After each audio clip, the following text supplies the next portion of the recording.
오늘도 여러분들과 함께 또 이렇게 예배드리게 됨을 감사드립니다. 이제 이번 주에는 우리가 이렇게 예배하지만 다음 주부터는 이제 다시 2단계로 조정이 됐기 때문에 여기에서 30명씩 또 30명이 넘게 된다면 교육관에서 그리고 또한 실시간으로 또 유튜브 방송은 또 계속 하게 될 것입니다. 그래서 여러분들이 예배당에 와서 예배를 드리기 원하신다면 1부, 2부에 나오셔서 예배 드릴 수 있습니다. 사람에게 영혼의 무게가 있을까 하는 궁금증을 가진 사람이 있었습니다. 미국의 독실한 크리스찬이었던 맥두걸이라고 하는 사람이 이 문제에 대한 관심을 갖고 연구하기 시작했습니다. 그래서 영혼의 존재를 믿었기 때문에 사람이 죽으면 생존 시보다 무게가 줄 것이라고 이렇게 생각을 했습니다. 그래서 죽어가는 사람의 무게를 초정밀 저울로 쟀습니다. 그리고 그 사람이 마지막 숨을 내쉬는 순간 저울의 움직임을 살펴봤습니다. 바늘은 21g 아래로 내려갔고 그리고 올라오지 않았습니다. 개에게도 같은 실험을 했지만 무게는 달라지지 않았습니다. 그러니까 맥두걸은 이것을 영혼의 무게라고 그렇게 주장했는데 또 어떤 사람들은 수증기나 호흡의 무게라고 하는 이들도 있었습니다. 그러니까 영혼의 무게가 21g이라고 하는 가설은 참 흥미롭습니다. 또 믿음의 무게를 숫자로 파악할 수는 없겠죠. 또 기도의 무게가 재어질 수 있을까 하는 그런 궁금증도 듭니다.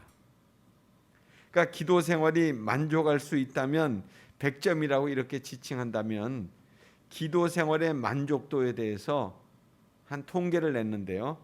서울 지역 교회를 중심으로 조사한 결과 평균 점수가 54점이었습니다. 그러니까 이는 많은 그리스도인들이 자신의 기도 생활에 만족해하지 못하면서 아쉬움과 갈증을 느끼고 있다는 그런 얘기입니다. 그러니까 그 갈증은 무엇이겠습니까? 그러니까 응답이 없어서, 또 제대로 기도하지 못해서, 아니면 기도의 방향을 찾지 못해서 등등 여러 가지가 있겠죠. 그러니까 대부분의 기도는 간청의 기도요, 또한 반복의 기도입니다. 물론 응답으로 인해서 감사하는 기도도 하지만 또 다른 또 간청의 기도가 되기도 합니다. 그러니까 누군가는 그래서 이렇게 얘기합니다.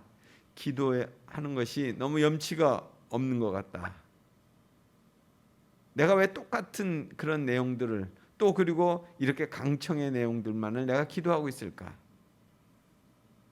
그렇다면 우리의 기도는 어떻게 달라져야 되는가? 또 어떻게 기도를 드려야 되는가 하는 것입니다. 오늘 본문을 통해서 우리는 그런 의미들을 살펴보려고 하는 것입니다. 오늘 본문에 소개된 야곱은 지금 도망자입니다. 그는 형 에서의 장자권을 팥죽 한 그릇에 넘겨받았습니다.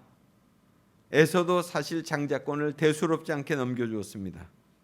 그러나 야곱은 장자권에 대한 축복을 항상 의식하면서 살아왔습니다.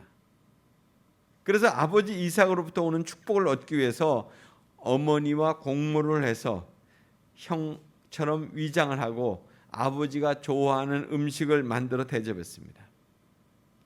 늙어서 눈이 좋지 않았던 이삭은 그 음식을 먹고 야곱이 에서인 줄 알고 장자의 축복권을 그에게 부여했습니다. 당장에 주어진 것은 없지만 장차 누리게 될 축복의 권한들을 다 그가 받은 것입니다. 후에 형 에서는 이 같은 사실을 알고 아버지 이삭에게 간청했지만 자신에게 돌아올 축복이 없음을 알고 분노했습니다. 리브가가 이 같은 사실을 알고 형제의 갈등을 피하기 위해서 야곱을 다른 곳으로 보냅니다. 소위 믿음의 가문이었던 아브라함과 이삭의 집안에 칼부림이 날 그런 순간이 된 것이죠. 하나님의 축복이 아버지를 통해서 주어짐을 믿을 때 두 사람의 갈등은 해결될 수가 없는 거예요. 어머니 리브가가 아마 화해를 시키기 위해서 조종도 했을 것입니다. 그러나 에서는 야곱이 용납되지 않았어요. 가족 모두에게 자신은 배신당했다고 이렇게 생각하고 있습니다. 야곱 역시도 자신의 장자권을 포기하지 않았습니다. 형에게 다시 돌려주려고 해도 또 그렇게 할 수도 없었을 것입니다. 그래서 축복의 기회를 잡기 위해 야곱은 자신의 생명을 담보로 내놓아야만 했습니다. 하나님의 축복을 자신의 생명으로 대신했다면, 그렇다면 야곱에게 있어서 하나님은 대관절 어떤 분이셨겠습니까?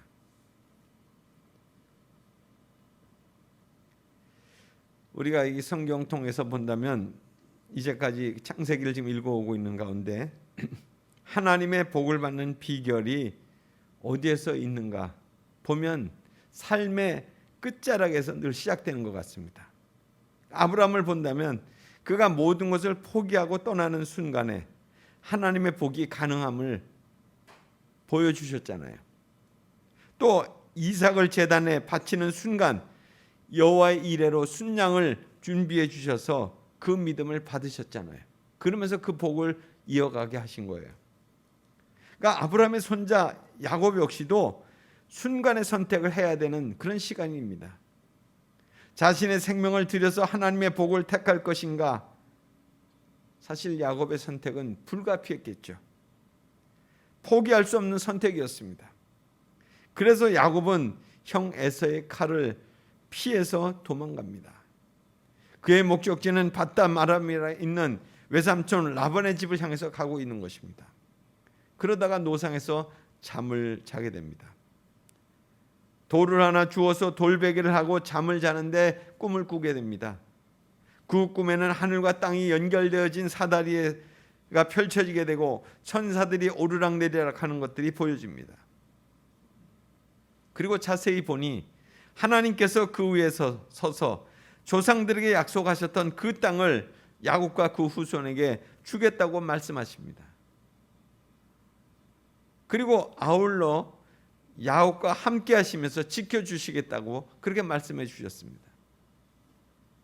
그러니까 이 말씀들은 야곱이 기도하면서 사실 받은 말씀은 아니잖아요. 잠을 자는 동안에 하나님이 나타나셔서 그냥 들려주신 말씀입니다. 그러니까 하나님의 그 현현 방법, 나타나시는 방법이 이렇게 꾸밀 때가 있습니다. 그럴 때 16절 말씀에 여호와께서 과연 여기 계시거늘 내가 알지 못하였도다. 야곱의 고백이 나옵니다. 야곱은 지금 하나님을 만난 거예요. 믿음의 가문에 살면서도 하나님의 존재를 인식하지 못했는데 지금 이렇게 여기에서 하나님을 만난 거예요. 그가 알고 있었던 것은 그 하나님은 선조들의 하나님이었어요. 또 하나님을 만나기 위해서는 제단을 쌓아야만 되는 줄만 알았습니다. 그런데 하나님께서 자신의 꿈속에 나타나신 거예요. 자신의 삶의 자리에 찾아오신 거예요. 어느 날 갑자기 그렇게 오신 거예요. 이처럼 야곱은 하나님에 대한 인식을 고정된 장소에서만 만나는 분으로 그렇게 알고 있었습니다. 한 곳에만 나타나시는 그런 하나님인 걸로만 알았어요. 자신이 제단을 쌓으면 제물을 드릴 때 나타나시는 하나님으로 그렇게 알았던 겁니다. 근데 하나님은 무소부재하신 하나님이셨습니다. 어디에나 계시는 하나님이셨어요. 하나님의 존재의식을 바로 가지게 될 때 참된 예배자가 될 수 있다는 것입니다. 내가 미처 몰랐구나. 하나님이 여기에 계신다는 것을 마치 그런 탄성을 지금 고하는 겁니다. 하나님의 임재를 어디서나 경험할 수 있다는 것을 안다면 우리의 믿음과 기도는 한층 달라지겠습니다. 야곱은 꿈속에서 하나님을 체험합니다. 하나님의 천사들이 땅과 하늘을 오르락내리락 하는 것을 봅니다. 환상이에요. 하나님의 역사를 지금 보는 것입니다. 보여지는 것보다 더 확실한 것은 없죠. 이 같은 광경을 야곱이 본다는 것은 놀라운 체험이었습니다. 그리고 하나님의 음성을 또한 듣습니다.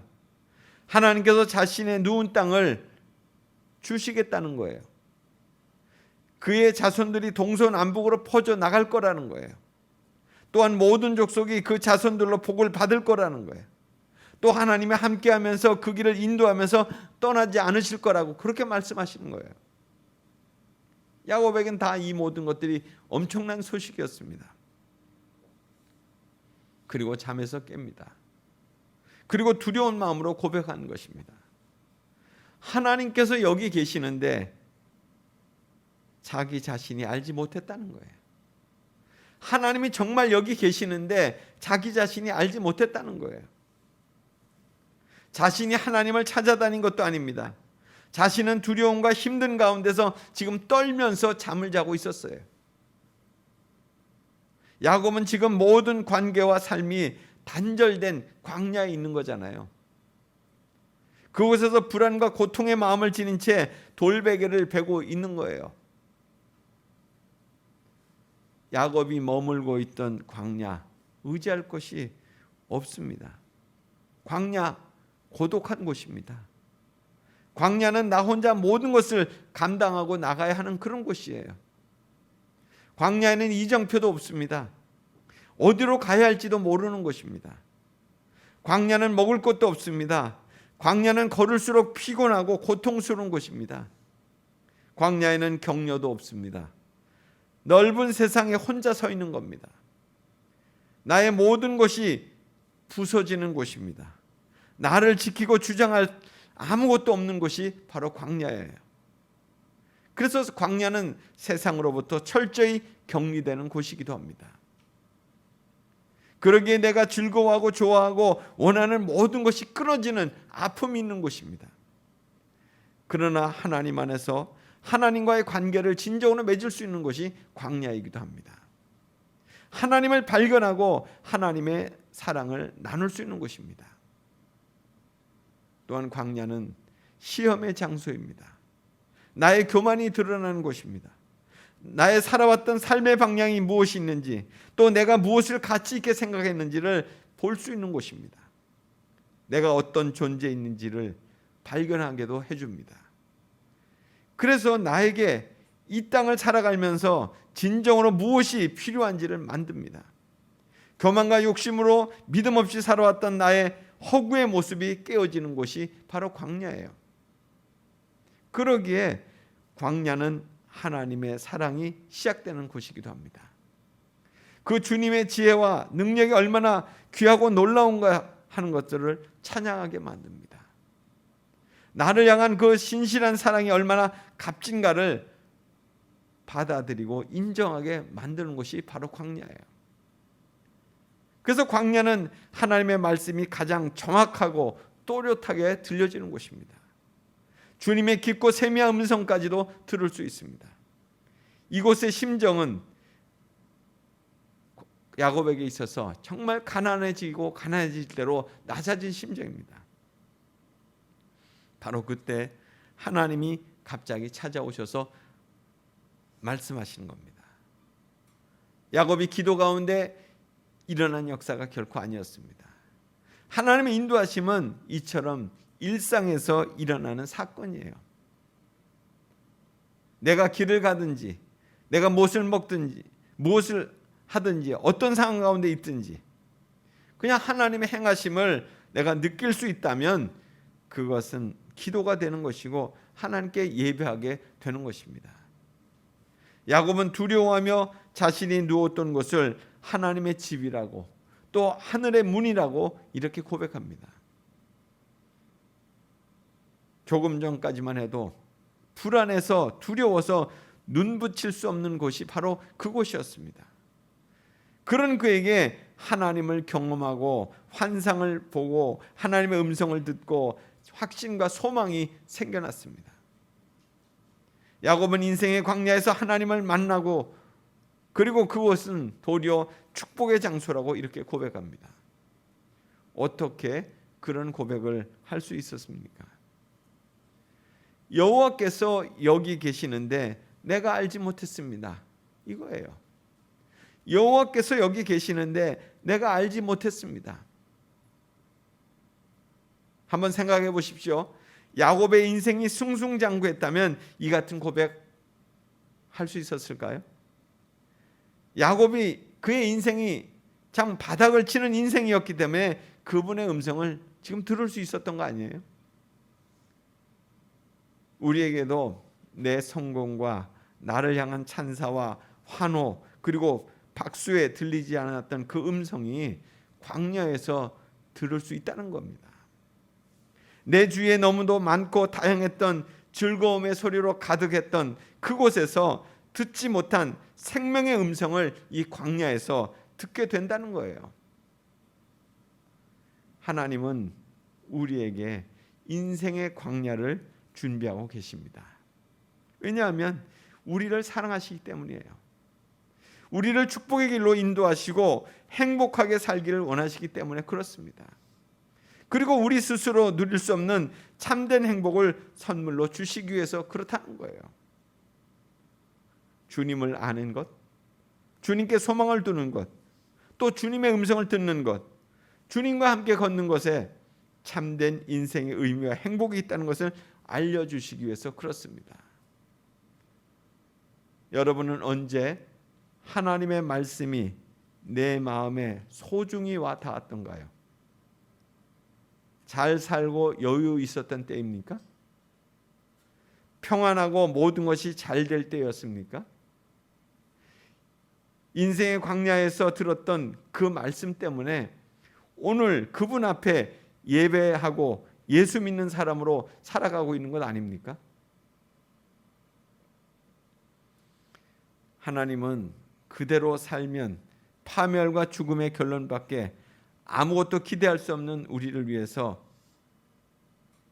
내가 살아온 삶을 돌아보고 또 하나님의 말씀을 귀하고 분명히 듣고 그 뜻을 깨달을 수 있는 시간과 장소를 준비해 주시는 그런 분입니다. 광야, 그곳은 아무것도 없는 곳이기도 하지만 그분만이 계시는 곳이기도 합니다. 그곳에서 야곱은 그분을 만난 거예요. 그분을 만난 이후 아침 일찍 일어나 베개로 삼았던 그 돌을 가져다가 기둥으로 삼고 그 위에 기름을 붓습니다. 그리고 그곳의 이름을 베델이라고 하나님의 집이라고 불러요. 하나님이 그곳에 계셨다는 거예요. 하나님을 만나는 곳은 다 베델이 되는 곳입니다. 영적인 거룩한 장소가 바로 광야입니다. 광야였어요. 야곱은 그곳에서 하나님께 약속합니다. 하나님과 함께 하셔서 자신의 가는 길을 지켜주시고 평안히 아버지 집으로 돌아가게 하시면 서운한 것을 갚겠다고 합니다. 이 약속의 징표로 돌기둥을 세우게 됩니다. 야곱 인생의 중요한 이정표가 세워집니다. 하나님과의 그 만남, 찾아오심은 그 삶의 내면과 환경을 보는 눈을 변화시켜 주었어요. 그곳이 광야였기에 깨닫는 것이 더 쉬웠는지도 모릅니다. 야곱은 힘들고 지친 광야에서 가장 소중한 경험을 하게 됩니다. 우리의 인생도 지금 광야를 걷고 있습니다. 자유롭지 못하고 삶의 활력을 잃고 환경은 더욱 어려워지고 있습니다. 여기서 영적인 쉼을 얻기 위해서 돌베개를 찾아야 합니다. 그 베개가 돌이어서 다소 불편할 수도 있겠죠. 그럼 한번 시도해 본다면 하나님을 만나는 새로운 경험을 할 수 있는 거예요. 요즘 들어서 영성적 차원에서 기도의 흐름들이 바뀌어지고 있습니다. 몇 가지 방향으로 바뀌어지고 있는데요. 부르짖음에서 잠잠함으로 이렇게 바뀌어져요. 기도의 흐름이. 그러니까 부르짖어서 기도한 후에 고요하게 머무르는 그런 시간들을 갖는 거예요. 그러니까 통성으로 기도한 다음에 그 다음에는 조용히 하나님이 그 이후에 내게 어떻게 말씀하시는가를 듣는 그런 시간입니다. 또 한 흐름은 뭐냐면 현안 문제에서, 현실적인 문제에서 말씀 묵상으로 가는 거예요. 그러니까 이것은 긴급한 기도에서 현안에 대한 그런 것들에 대한 하나님의 말씀이 무엇일까, 무엇을 나에게 일깨워 주시는 걸까 하는 것을 듣는 그런 시간들을 가는 겁니다. 또 한 흐름은 머리에서 가슴으로 이어지는 기도입니다. 그러니까 생각하며 기도하기보다는 가슴으로 그분을 느끼는 거예요. 가슴으로 그분을 느끼는 것. 그리고 네 번째는 능동적인 기도에서 수동적인 기도로 바뀌어지고 있습니다. 그러니까 내가 기도하는 것이라기보다는 기도의 주도권을 하나님께 맡기는 거예요. 이것이 영적인 흐름의 변화가 있어지고 있는 겁니다. 이미 제가 여러 해 동안 이런 문제들에 대해서 이렇게 계속해서 강조해서 말씀해 드렸던 그런 부분들이기도 합니다. 그래서 이번 사순절을 맞이하면서 이번 17일부터 제 수요일로 시작되는데 이 사순절로부터 이런 기도로 좀 우리의 묵상을 이렇게 이끌어 가려고 합니다. 여러분들이 아마 책이 있는 분은 책을 보면서, 또 책이 없는 분은 그 카톡에 올려지는 매일매일 PDF 파일로 올려지는 그런 내용들을 보시면서 그 묵상에 참여하시기 바랍니다. 특별히 거기에 다루고 있는 것은 주님 앞에 머무르는 그런 의식 성찰을 하는 그런 그 과정들이 거기에 들어가 있습니다. 그러니까 그 의식 성찰은 어떻게 하느냐면 주님 앞에 머무르는 시간들을 뭐 하루에 몇 번을 정할 수도 있고요. 그렇지 않으면 그렇게 정할 수가 없다면 그냥 일상을 마무리하는, 하루를 마무리하는 시간을 이렇게 가질 수도 있습니다. 대략 한 15분에서 20분 정도의 시간을 갖는데요. 첫 번째로는 하나님께서 나를 어디로 이끄셨는지 오늘 하루 동안, 또 아니면 아침에 하는 사람들은 하루 동안 오늘 하루 하나님이 어떻게 이끄실지를 그렇게 묵상하는 거예요. 그리고 두 번째는 그렇게 의식이 깨어 있으면서 지금까지 내가 만난 사람들, 그러니까 오늘 하루 동안 또 내가 갔던 장소들, 이런 것들을 천천히 돌아보는 것입니다. 그리고 그 모든 것들이 하나님께서 내게 주신 선물이라는 것을 기억하면서 감사하는 거예요. 그리고 세 번째는 그런 가운데서 하루를 돌아보면서 그 느낌, 나의 마음이 어떻게 흘러갔는지를 참으로 이렇게 돌아보는 겁니다. 그 느낌을 바라보는 거예요. 나의 삶을 이끄는 동력이 바로 이 느낌 아니에요? 내 감정이 어떻게 변화되었는지를 이렇게 돌아보는 거죠. 그리고 네 번째로는 그 느낌 중에서 가장 크게 와닿았던 부분들을 선택하고 그것을 붙잡고 하나님께 올려드리는 거예요. 기도하는 거예요. 그리고 다섯 번째로는 내일의 일들, 뭐 그날 아침에 있었다면 오늘의 일들, 약속, 만남, 또 사람들에 대한 그런 것들을 어떻게 내가 만나야 되고 어떻게 해야 되는가, 그 느낌들을 이렇게 그것에 대해서 주의를 기울이고, 그리고 마지막으로 주님에 대한 기도로 마칩니다. 주의 기도로. 이것이 이번 묵상집에서 이렇게 흘러가게 될 그런 과정들이에요.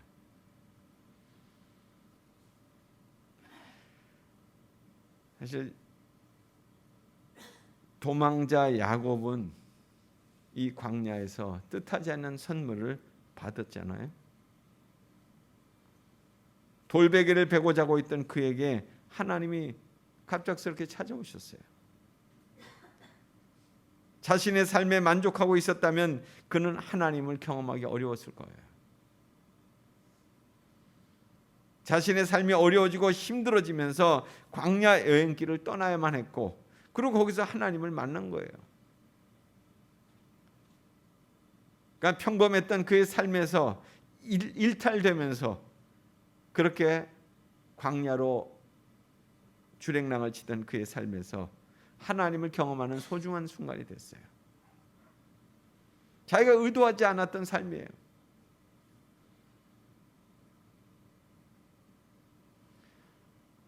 뭐 개인적으로든 또 아니면 우리의 환경적으로든 우리가 광야를 경험하게 되고 있습니다. 그러니까 우리의 삶에 대해서 너무 절망할 필요가 없다는 거예요. 우리의 삶이 광야라는 것에 대해서 오늘 말씀을 통해서 본다면 도리어 감사해야 될 것 같아요. 그 광야가 하나님이 여기 계신다는 것을 알게 해주는 것이니까. 제가 작년 이맘때도 이런 설교를 드리는 것 같아요. 광야에 대한 설교를. 이 광야가 결국 하나님을 만나는 기적의 현장이 되기 때문에 그렇습니다. 우리가 이 사순절의 기간을 지나면서 다시 한번 하나님을 새롭게 만나는 광야야, 그 광야가 되기를 간절히 소원합니다. 기도하겠습니다. 하나님, 참으로 어렵고 힘든 이 세태 가운데서도 오늘 말씀을 통해서 참 돌베개를 베고 자던 그 야곱에게 찾아오셨던 주님이 참으로 그를 다시금 일깨워 주셨고 그를 하나님의 축복의 자리로 이끌어 가심을 저희가 기억합니다. 오늘도 우리의 삶이 참으로 하나님을 새롭게 만나는 자리, 이 광야가 되게 해 주시옵소서. 절망하고 그리고 그것에 대한 포기하고 그리고 내버려 두는 삶이 아니라 하나님 우리에게 가까이 오심을 민감하게 깨닫고 그 하나님과 더불어 동행하는 복된 생애가 되는 광야가 되게 해 주옵소서. 예수님 이름으로 기도합니다. 아멘.